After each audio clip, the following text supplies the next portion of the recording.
آپ پیغمبر صلی اللہ علیہ وآلہ وسلم کا ایک فرمان ہے کہ موضع الصلاۃ فی الدین کموضع الراس من الجسد، کہ دین میں نماز کا مقام ایسے ہے جیسے جسم کے ساتھ سر کا مقام ہوتا ہے۔ اگر جسم کے ساتھ سر نہ ہو تو جسم مردہ ہوتا ہے، آنکھیں نہ ہو تو اس کو نابینا تو کہتے ہیں، مردہ نہیں کہتے، کان نہ ہو تو بہرا کہا جاتا ہے، مردہ نہیں کہتے، زبان نہ ہو گونگا کہا جاتا ہے لیکن مردہ نہیں کہتے۔ اسی طرح اگر دین اسلام میں اگر نماز نہ ہو تو وہ دین جو ہے مثل مردگی ہے۔ جس دین میں نماز کا مذاق اڑایا جائے، نماز کی تضحیق کی جائے، نماز کی اہمیت کو نہ سمجھا جائے تو سمجھے اس دین میں جان نہیں ہے، روح نہیں ہے۔ وہ دین جو ہے بے روح ہو جاتا ہے جس کے اندر نماز کی اہمیت موجود نہ ہو، کیونکہ نماز کا مقام دین میں ایسے ہے جیسے جسم کے ساتھ سر کا مقام ہوتا ہے۔ اور امام جعفر صادق علیہ السلام کا ایک فرمان ہے کہ ما من عبد من شیعتنا یقوم الی الصلاۃ، کہ جب کوئی ہمارے شیعوں میں سے نماز کے لیے چل کر جاتا ہے یا نماز کے لیے قیام فرماتا ہے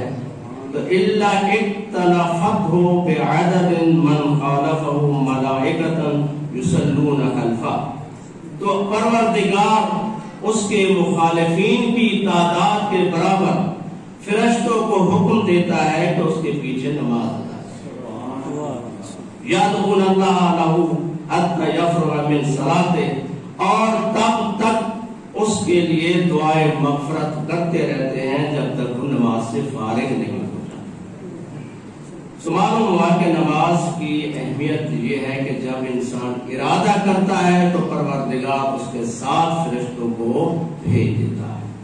اور حکم دیتا ہے کہ اس کے پیچھے نماز، ان کے پیچھے فرشتے نماز پڑھ رہے ہوں اور وہ مومن بھی ہو تو اس کی نماز کے درجے میں بہت زیادہ بلندی ہو جاتی ہے۔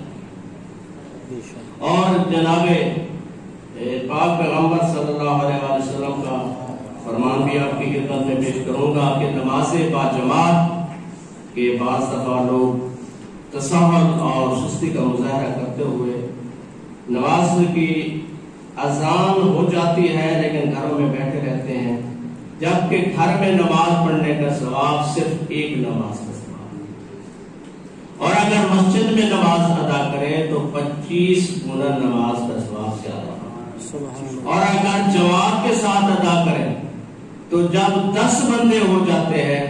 تو اللہ کے یہ فرشتے جو ثواب لکھنے پہ مامور ہوتے ہیں وہ کہتے ہیں پروردگار ہم میں اتنی طاقت اور شکت نہیں ہے کہ ہم ان کی نماز کا ثواب شمار کر سکیں۔ قال نبی صلی اللہ علیہ وسلم اللهم صل على محمد وآل محمد من مشى الى المسجد يطلب فيه الجماعة، کہ جو شخص با جماعت نماز کا ثواب حاصل کرنے کے لیے مسجد میں جائے، کان له بكل خطوة 70,000 حسنہ، تو پروردگار اس کے ہر قدم کے بدلے میں 70,000 نیکیاں عطا فرمائے۔ وَيَرْفَعُ لَهُ مِنَ الدَّرَجَاتِ مِثْلُ ذَلِكَ، اور اس کی مثل جس طرح 70,000 نیکیاں عطا ہوئی اسی کی مثل اللہ تعالیٰ 70,000 درجے بلند فرماتے سبحان اللہ۔ وَإِن مَاتَ وَهُوَ عَلَى ذَلِكَ، اور اگر وہ اسی حالت میں نماز کی حالت میں اور راستے میں آتے ہوئے مسجد میں آ کر اس ارادے سے آئے کہ نماز کا جماعت کے ساتھ ثواب حاصل کرے اور اس کو موت واقع ہو جائے تو وَقَّلَ اللَّهُ عَزَّ وَجَلَّ 70,000 مَلَكٍ، تو خدا تعالی 70,000 فرشتوں کو مقرر کرتا ہے کہ يَعُودُونَهُ فِي قَبْرِهِ، کہ اس کی قبر پر جو ہے 70,000 فرشتے آتے ہیں اور اس کے لیے دعائیں مغفرت کرتے ہیں۔ وَيُونَسُونَهُ فِي وَحْدَتِهِ، اور اس کی قبر کی وحشت و تنہائی میں اس کے ہمدرد اور مونس ہو جاتے ہیں۔ وَيَسْتَغْفِرُونَ لَهُ حَتَّى يَبْعَثَ، اور قبر سے دوبارہ اٹھنے تک اس کے لیے بخشش کی دعا مانگتے رہتے ہیں۔ اور پروردگار کا فرمان ہے وَرْكَعُوا مَعَ الرَّاكِعِينَ، کہ رکوع کرنے والوں کے ساتھ نماز ادا کرو۔ تو معلوم ہوا کہ نماز کے جماعت کا حکم جو ہے وہ پروردگار میں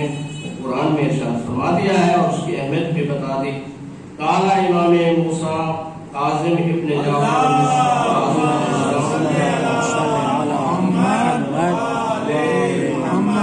لما حضر ابی الوفاة قال لی یا بنی انه لا تنال شفاعتنا من استخف بالصلاة۔ امام موسیٰ کاظم علیہ السلام فرماتے ہیں صلی علی محمد وآل محمد، جب میرے والد کی وفات کا وقت قریب تھا تو میں ان کے پاس گیا، تو ہم سب کو اکٹھا کر کے امام نے فرمایا کہ لا تنال شفاعتنا من استخف بالصلاة، کہ جو شخص نماز کو کمتر اور حقیر سمجھتا ہے وہ ہماری شفاعت نہیں پا سکے۔ قال امام جعفر الصادق علیہ السلام جاء رجل الى النبی فقال یا رسول اللہ اوصانی، فقال رسول اللہ لا تدع الصلاة متعمدا فإن من ترك متعمدا فقد برئت منه ذمته الاسلام، کہ ایک شخص نبی پاک صلی اللہ علیہ وسلم کے پاس آیا، اللہم صلی علی محمد وآل محمد، تو اس نے آ کر عرض کی کہ یا رسول اللہ مجھے وصیت فرمائے کہ میں کیا کروں کہ میرے لیے نیکیاں ہوں اور میرے درجات بلند ہوں۔ تو آپ نے فرمایا کہ لا تدع الصلاة متعمدا، کہ نماز کو جان بوجھ کر ترک نہ کرنا۔ فإن من ترکها، اور اگر کوئی جان بوجھ کر نماز کو ترک کرتا ہے، فقط برئت منہ ذمتہ الاسلام، تو میں اس کے مسلمان ہونے کی ضمانت نہیں دے سکتا۔ آپ پیغمبر صلی اللہ علیہ وآلہ وسلم نے نماز کی عظمت میں بہت کچھ فرمایا ہے، اور فرمایا کہ من ترک الصلاۃ متعمدا فقد کفر، کہ جو شخص جان بوجھ کر نماز کو ترک کر دیتا ہے گویا وہ کفر اختیار کرتا ہے۔ ایک کفر جو ہے عقیدتی ہوتا ہے، اور ایک کفر عقلی ہے، اور ایک کفر جو ہے عملی ہوتا ہے۔ انسان جو ہے مسلمان ہو، عقیدہ رکھے، نماز بھی ہے اور پڑھے گا، تو وہ اعتقادی طور پر تو مسلمان ہے لیکن عملی طور پر مسلمان نہیں ہے، کیونکہ وہ زبان سے تو کہتا ہے کہ مسلمان ہوں لیکن وہ نماز کو ادا نہیں کرتا، روزے کی اہمیت کو نہیں سمجھتا، اگر حج واجب ہو کے تو حج پہ نہیں جاتا، زکوٰۃ کے نصاب پر پہنچ گیا ہے تو پھر زکوٰۃ نہیں ادا کرتا، اگر خمس کا نصاب رکھتا ہے تو ادا نہیں کرتا، تو وہ عملی کافر ہے۔ حتیٰ کہ رسول خدا صلی اللہ علیہ وسلم نے تو یہاں تک من ترک الصلاۃ ثلاثۃ ایام، کہ جو شخص جان بوجھ کر 3 دن نماز کو چھوڑ دے تو پاک پیغمبر نے فرمایا ہے کہ فإن مات، اگر وہ مر جائے تو اس کے غسل و کفن میں شرکت نہ کرو، اگر وہ مریض ہو تو اس کی عیادت کو نہ جاؤ۔ یعنی یہ اہمیت نماز ہے، اخلاقی اور جو معاشرتی طور پر تو ہم جاتے ہیں، اور اللہ کے رسول نے یہ تحدید اور تھوڑا سا تنبیہ فرمائی ہے کہ جو لوگ نماز ادا نہیں کرتے اور جان بوجھ کر 3 دن چھوڑ دیتا ہے نماز، آپ دیکھیں ہاں کئی لوگ ایسے ہیں جو صرف نماز عید ہی آ کر پڑھتے ہوں گے، یا ہفتے کے بعد چلو جمعہ ہی پڑھ لیں،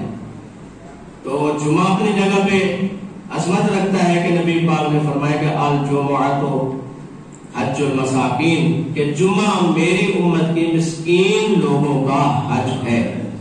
وہ حج کی اپنی عظمت ہے، اور یہاں کوئی شخص اگر وہاں نہیں جا سکتا، استطاعت نہیں رکھتا، تو نماز کے جمعہ کی تیاری کر کے اگر وہ آتا ہے اور 2 رکعت نماز جمعہ ادا کرتا ہے تو اس کو حج کا ثواب ملتا ہے۔ اور نبی پاک نے فرمایا کہ اور اگر ان عصر کے نماز کے انتظار میں مسجد میں بیٹھتا ہے اور نماز عصر کو بھی جماعت کے ساتھ ادا کرتا ہے اور مسجد میں جمعہ کے دن ادا کرتا ہے تو اس کو عمرے کا ثواب ملتا ہے۔ تو خداوند عالم سے دعا ہے کہ پروردگار تمام مومنین کو، ہم سب کو معرفت اور نماز پڑھنے کی توفیق عطا فرمائے، اور خداوند عالم کے بارگاہ میں دعا ہے کہ خداوند عالم ہم سب کے علم اور معرفت میں اضافہ دے کہ ہم خدا کی جو احکامات ہیں اور شریعت محمدی ہے اس پر عمل پیرا ہو، اور عمل پیرا ہو کر سرخرو ہو کہ پاک پیغمبر کے صحیح معنوں میں امتیوں میں شامل ہو جائیں۔ پر محمد و آل محمد